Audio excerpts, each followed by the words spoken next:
on this episode of the Jeff Does Vegas podcast. We were really able to capture what everyday people were going through. Yes, these are marquee performers that we would see on the strip, but we got to see their realness and what they really do and who they really are off of the stage. And now going through this pandemic, let's listen to their pandemic problems.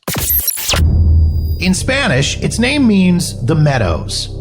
You might know it as the entertainment capital of the world, Lost Wages, or simply Sin City. Of course, I'm talking about fabulous Las Vegas, Nevada. On average, 42 million people visit Las Vegas every year, and I'm one of them. I love this city. The sights, the sounds, the shows, the people, the history. I want to share all of it with you. Taking you to the world-famous Vegas Strip and beyond, my name is Jeff, and this is the Jeff Does Vegas podcast. Hey there, and welcome to episode number 81 of the Jeff Does Vegas podcast. Before we get rolling for this episode of the show, I want to thank my guest from the last episode of the podcast, Vegas headliner and magician Jen Kramer, who's been performing at the legendary Westgate Las Vegas Resort and Casino since May of 2018. Jen and I chatted about how her interest in magic began, her time spent at Yale, how she landed her gig in Vegas, and much more. If you haven't had a chance to listen as of yet, jump into the archives wherever you get your podcasts and search out episode number 80, my special guest, Jen Kramer, or head to the website at jeffdoesvegas.com. All right, here we go. On to the show.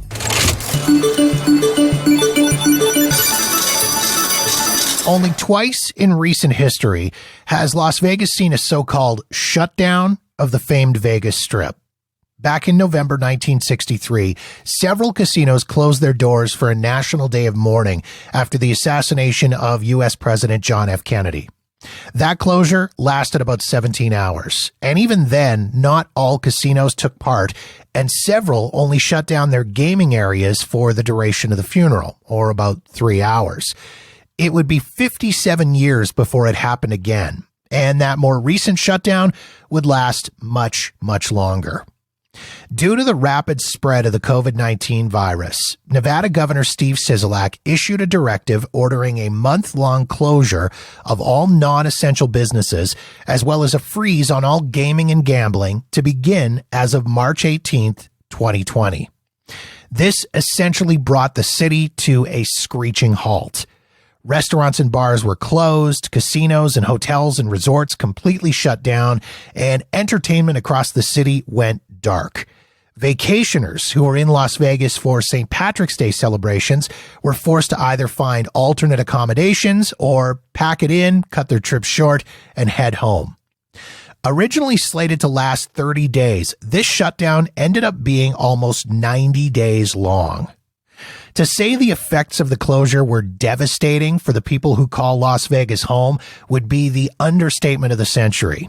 And due to ongoing restrictions and limitations, the effects are still being felt to this day, almost 10 months later.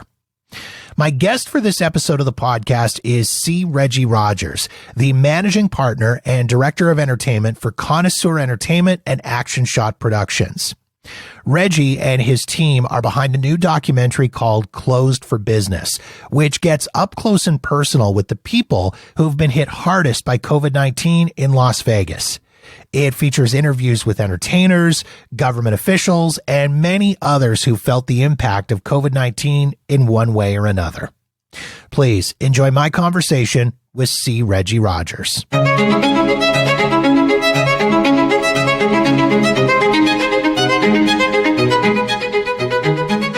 I moved to Vegas back in 2000 from the city of brotherly love and sisterly affection, which is Philadelphia.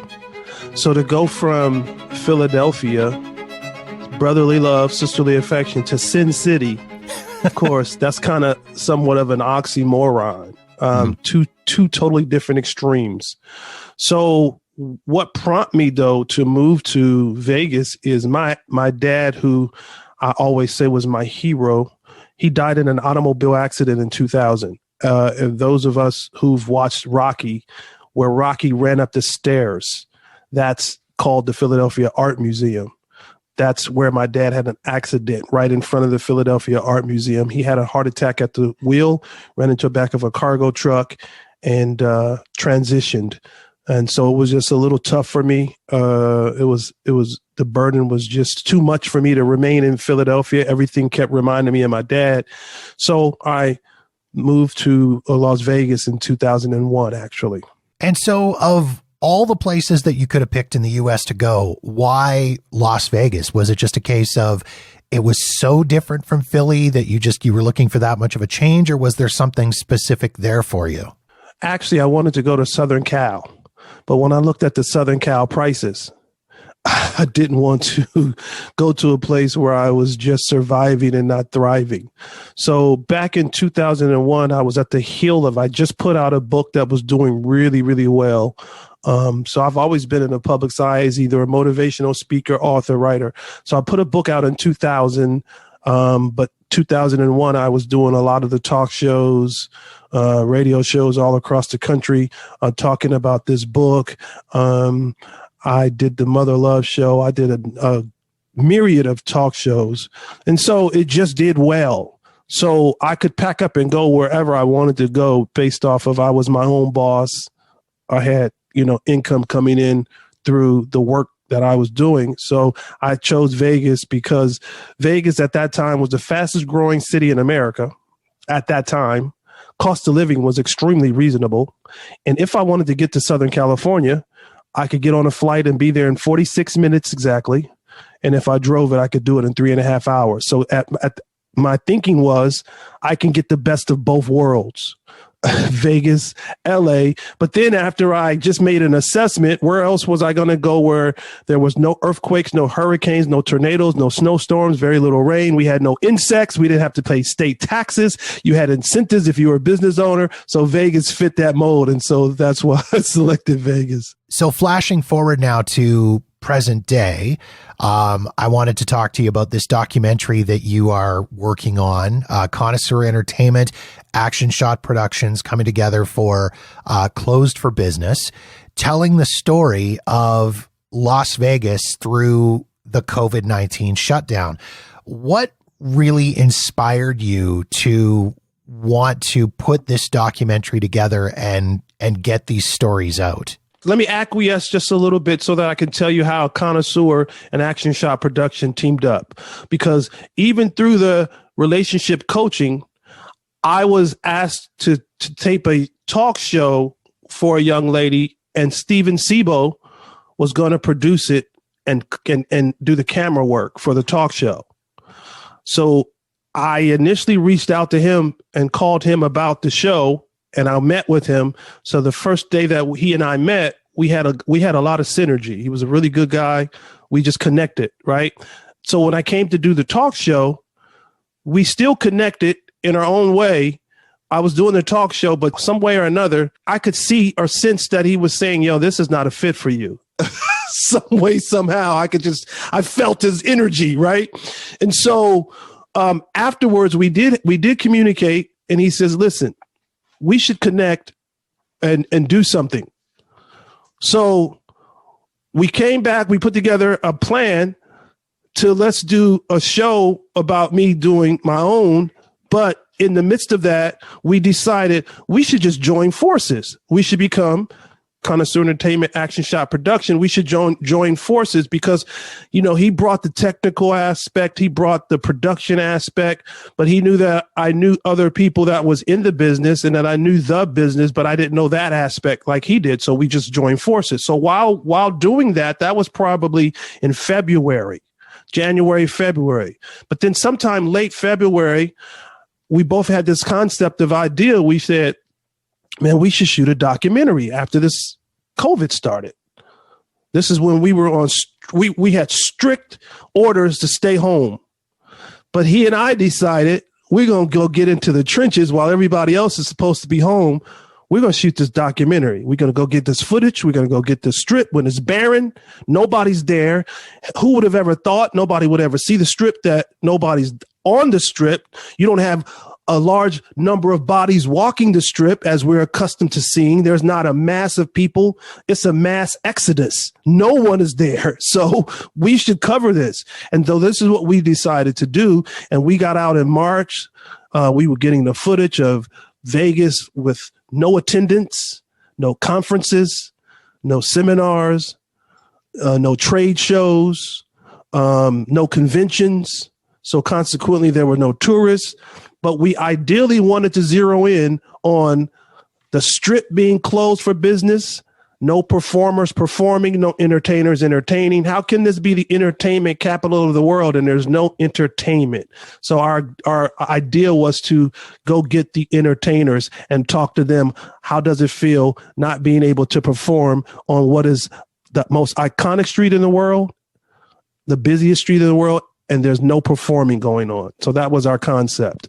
And something that I think that you guys have done a really good job of from the promo clips and the trailers and such that I've seen is you've done an amazing job of showing that these performers, these entertainers, these faces that we see on billboards and marquees up and down the strip, these are real people with real lives. They've got spouses and they've got bills to pay and you know, life goes on while they're trying to deal with this pandemic. And I think that that's something that a lot of outsiders and a lot of tourists don't quite realize about Las Vegas.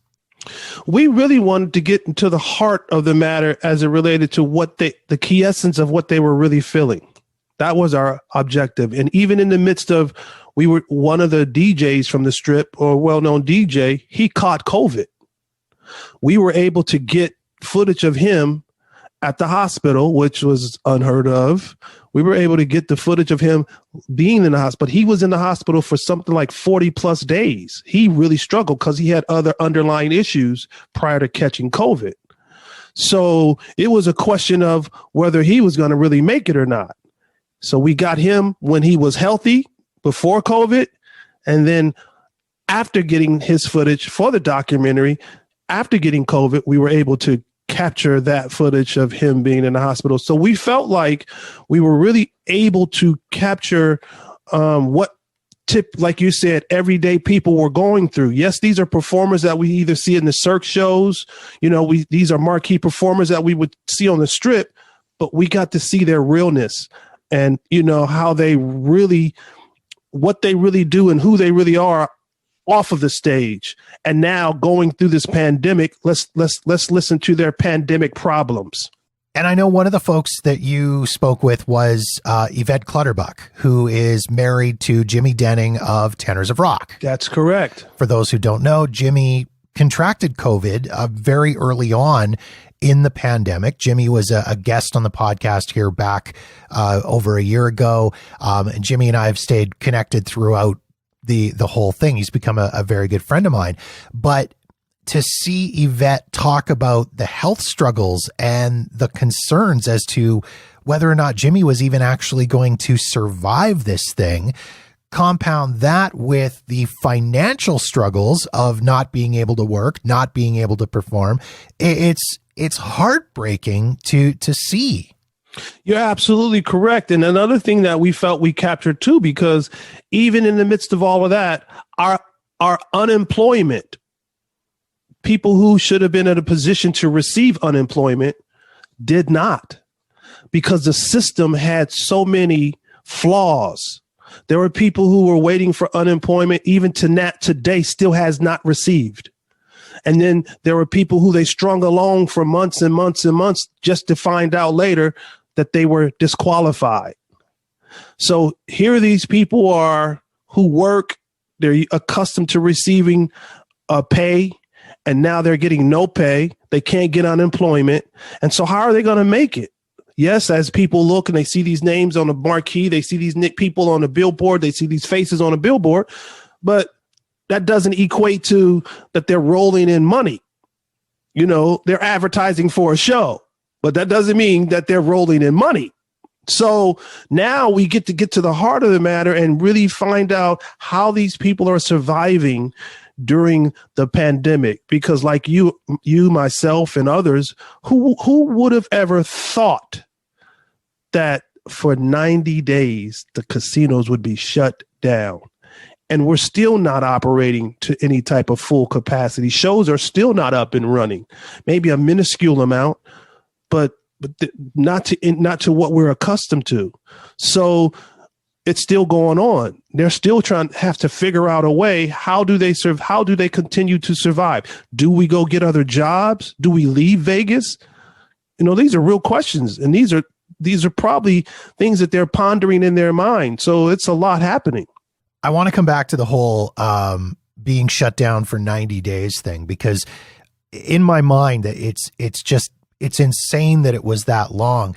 And earlier today, I was scrolling through Twitter and I came across this meme that is one of those funny, not funny things. And all it said was, "After this is all over," was a fun sentence to say back in April. And it's crazy to me that we are still dealing with restrictions and shutdowns and closures. And we're at that point where we just keep thinking at some point this has to end, or is this it? Is this life now?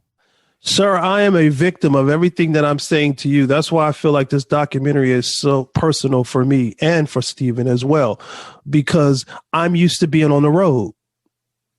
I may not be a performer like they are, but yet I'm an entertainer. I'm an author. I speak on stage. I travel, and we sell out venues.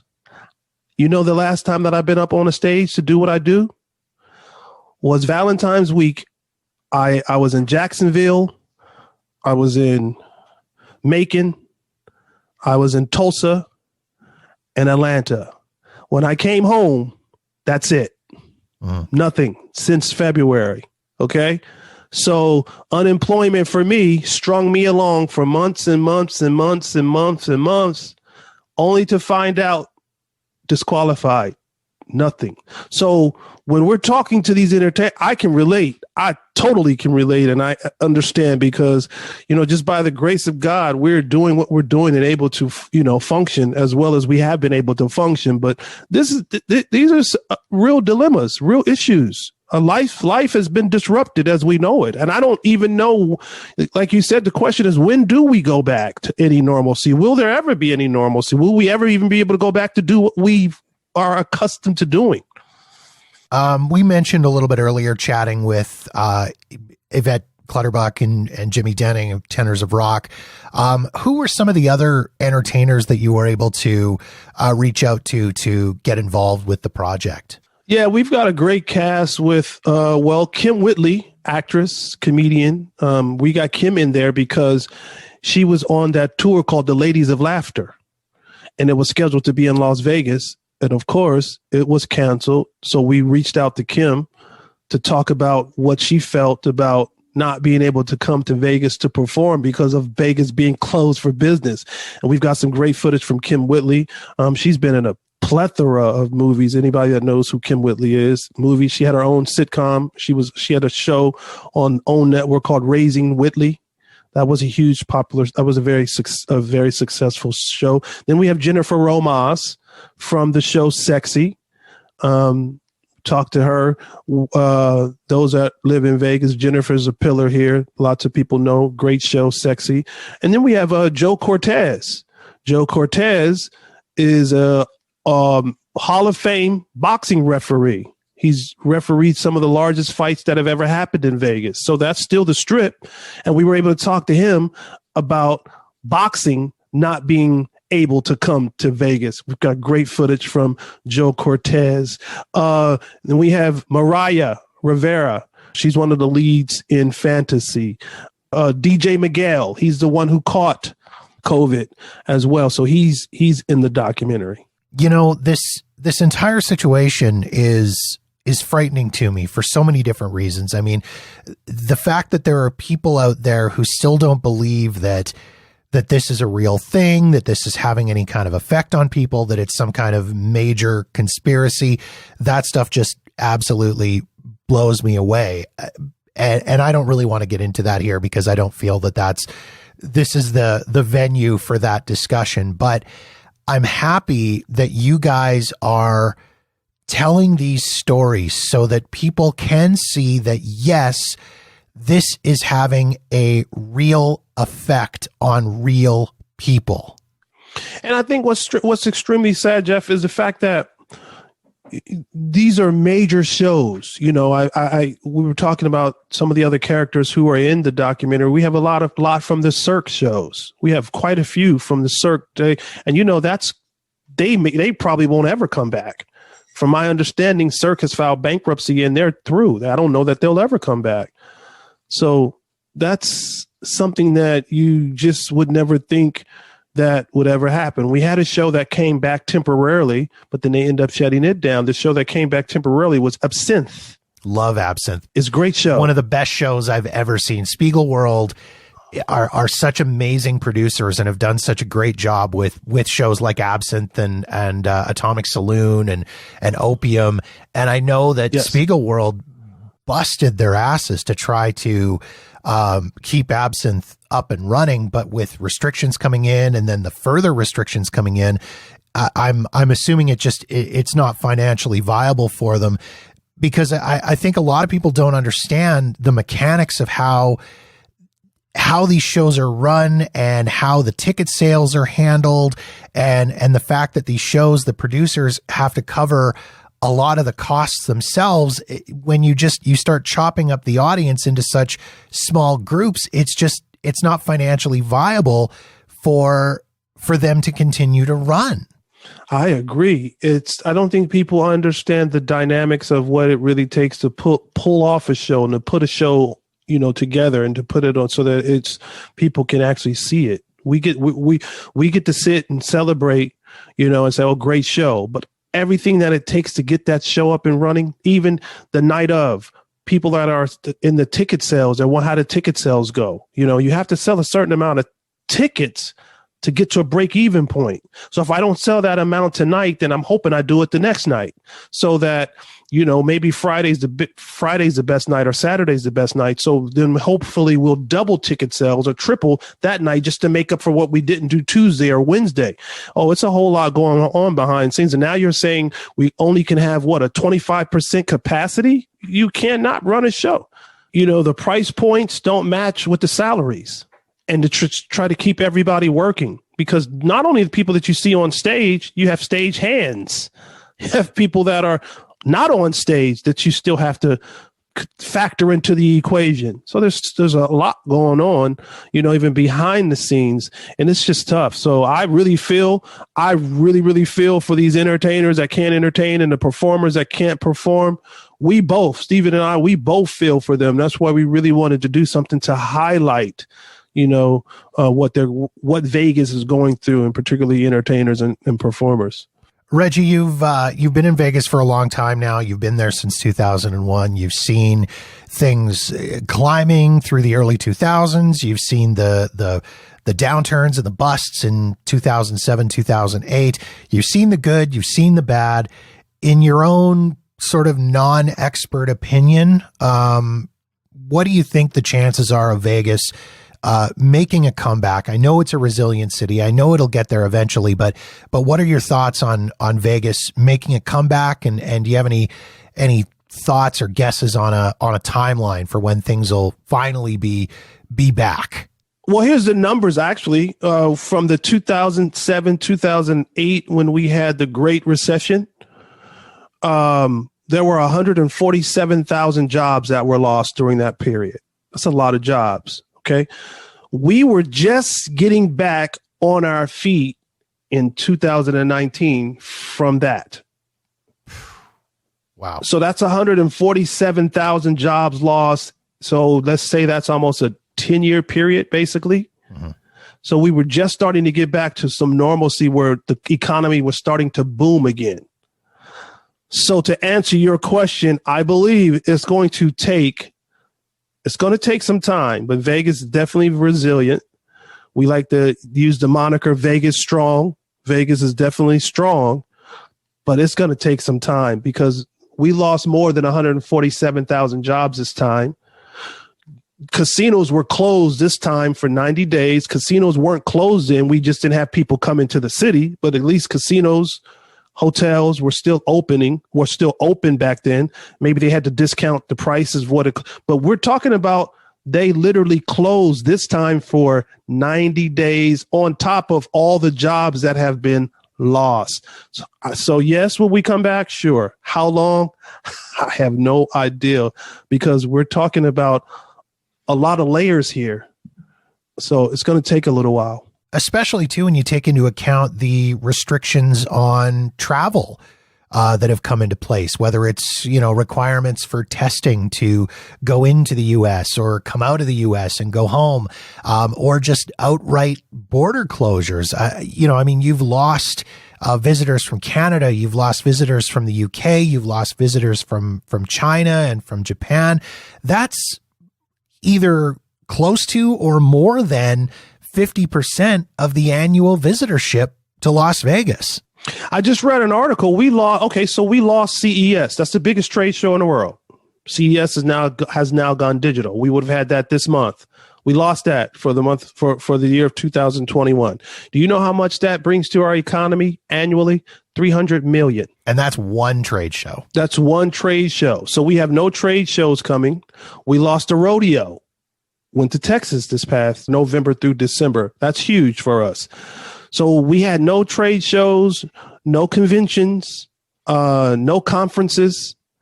As you said, that's a large bulk of people coming in and out of our city from all over the world. So that's tourists. That's tourists who likes to go to the shows. Again, that's another stimuli into the economy. With not only am I coming to stay at a hotel, I'm going to a show, I'm eating. All that is an injection into the economy, but nothing that's not there. It's gone. So what do we do now? Because again, there are travel restrictions. People are going to be afraid. I don't know for how long to travel, to fly. And that's how Vegas is. Vegas is a tourist town. That's what makes it boom. It's a crazy little world we're in, Reggie.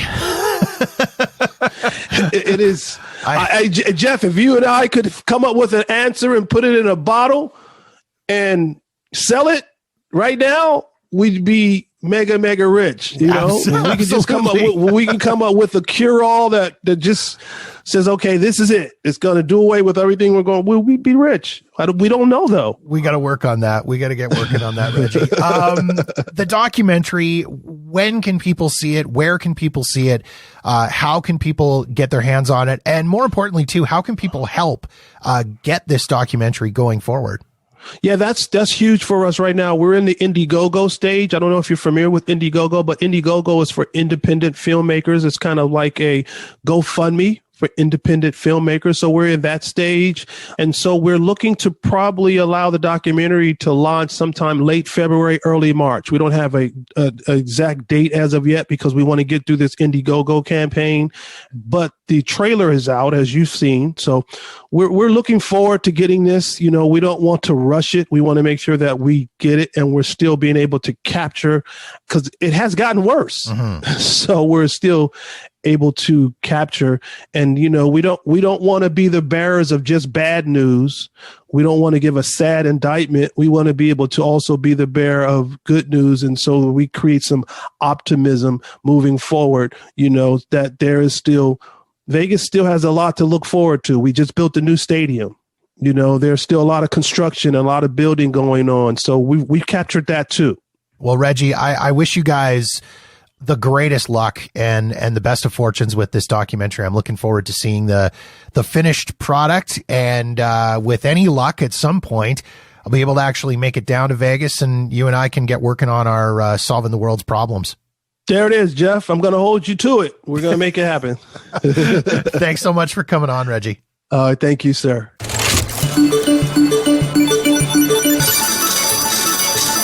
If you want to learn more about Closed for Business and keep track of where and when you'll be able to see it, be sure to follow Reggie and his team on social media. You'll be able to find those links to their pages in the show notes at jeffdoesvegas.com. While you're there, check out the trailer for Closed for Business and find out how you can become a backer for the project by helping out on Indiegogo.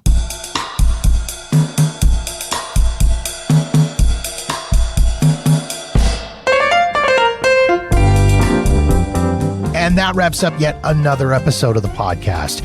If you've got feedback on this episode of the show, or any other episode for that matter, or if you've got suggestions and ideas for topics you'd like me to cover on the podcast, please feel free to reach out to me via Facebook, Twitter, or Instagram at Jeff Does Vegas. You can also email me directly at jeff@jeffdoesvegas.com. In the meantime, thank you so much for checking out the show. Be sure to subscribe for free wherever you get your podcasts so you'll know the moment new episodes are available. And don't forget to visit jeffdoesvegas.com for past episodes and show notes. My name is Jeff, and this has been episode number 81 of the Jeff Does Vegas podcast.